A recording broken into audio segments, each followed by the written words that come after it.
স্বপ্নের চরিত্র না, আমি জাস্ট ট্রাই করছি যে মানুষরা সবসময় আমাকে অনেক গ্ল্যামারাস ক্যারেক্টারে দেখেছে, আমি চাচ্ছি আমার ক্যারেক্টারটাকে একটু ভেঙে যে আমাকে বেস করে নিয়ে কোনো যদি স্টোরি থাকে, সো এটা আমার জন্য অনেক বেশি চ্যালেঞ্জিং হবে। সো আমি চ্যালেঞ্জিং কাজ করতে চাই আসলে। ওয়েব কন্টেন্ট বা ওয়েব ফিল্ম কথা হয়েছে কিনা? আমি একটু আগে বললাম যে হ্যাঁ, আমার দুটো ওয়েব কন্টেন্ট নিয়ে কথা হচ্ছে, ইনশাল্লাহ এটা 2025-এ কাজ হয়ে যাবে।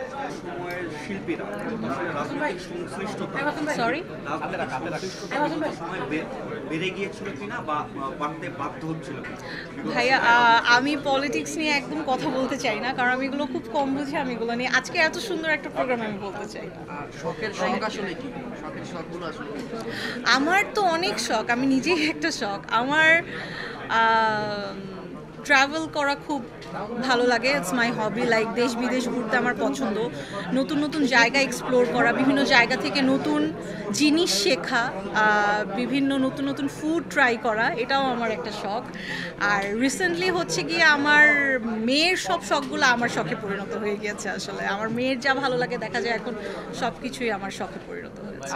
যদি জানতে চাই শখের কোন জিনিসটা মানে কোন শখটা এখন পূরণ হয়নি?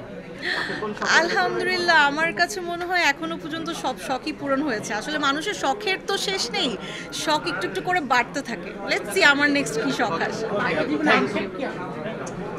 আক্ষেপ নেই ভাইয়া, আমার কাছে মনে হয় প্রত্যেকটা মানুষ আসলে চড়াই উতরাই পার করে, অ্যান্ড প্রত্যেকটা চড়াই উতরাই থেকে মানুষ কিছু না কিছু শিখে। আমি আসলে এমন টাইপের মেয়ে যে কখনো থাকে না, কি বলে এটাকে, নিরাশ হয়ে পড়ি না। আমার কাছে মনে হয় যে লাইফের প্রত্যেকটা জার্নিতেই আপস অ্যান্ড ডাউনস থাকবে। আপস থেকে আমরা যেরকম সফলতা পাই, ডাউনস থেকেও আমরা বিভিন্ন নতুন কিছু শেখার জিনিস পাই আর কি। সো আমার কাছে আক্ষেপ বলে কিছু নেই। Thank you so much.